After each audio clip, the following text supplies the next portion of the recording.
বলছে আফা আমরা দুজন মিলে গোসল পাইরা। আমি কই যাও লাগতো না, কলে তো পানি আছে, আমি ঘুরাই দিয়ে তুই কি গোসল পাইরা কিন্তু পার।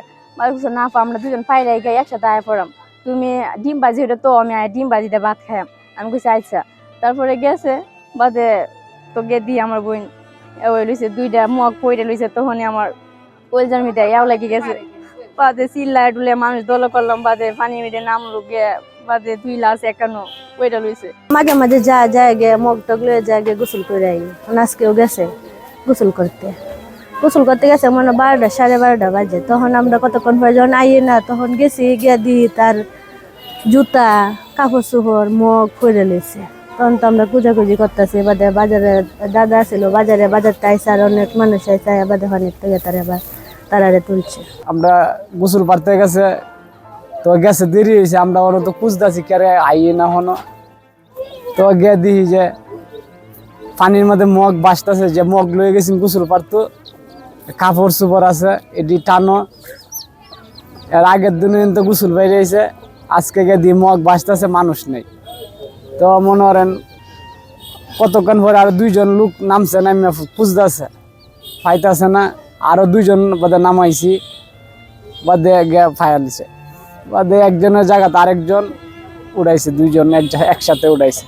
উড়াই বাদে আমরা মেডিকেলের উদ্দেশ্যে রয়ে গেলাম। তো পানি তো উড়ানোর সময় বুঝা গেছে যে মারা গেছে। গড় আসলে ছবিগুলি মায়ে বলে পানি পড়ছে, তেতুন চালু করি আমি তো আয়া দিই, এরাই আমি পাই নাই, এরা মেডিকেল নিয়ে গেছে। পরে মনে 10 মিনিট পরে মনে মেডিকেল ওরা আনছে নিয়ে আসছে। এই ব্রিজের কোনার মাঝে একটা পুকুর আছিল, গোত্র করা এটার মাঝে পড়ে মারা গেছে। এই শিশু বাচ্চা দুইটা মৃত্যু মর্মান্তিক, অত্যন্ত মর্মান্তিক ঘটনা, হৃদয় বিদারক ঘটনা। এই বাচ্চা দুইটা ছোটবেলা থেকে একসাথে চাচাতো বোন দুইজনেই একসাথে চলাফেরা করছে, একসাথে গোসল করতো, একসাথে খাওয়া দাওয়া করতো, একসাথে স্কুলে লেখাপড়া করতো। আর আজকের এই দিনে একসাথেই দুইজনে মৃত্যুবরণ হচ্ছে।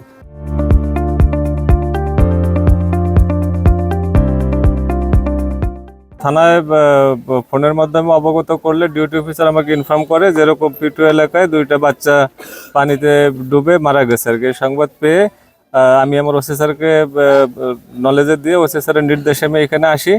এসে প্রাইমারিলি আমাদের যে এসেনশিয়াল কাজ থাকে, আমরা যে ডেড বডি 2টা কোথায় ঘটনা ঘটছে সেইখানে আমরা পরিদর্শন করেছি। আশেপাশে তাদের কোনো আছে কিনা সেটা আমরা যাচাই বাছাই করতেছি। আর হচ্ছে আমাদের যে সুরতহাল রিপোর্ট প্রস্তুত, আমরা সুরতহাল করতেছি।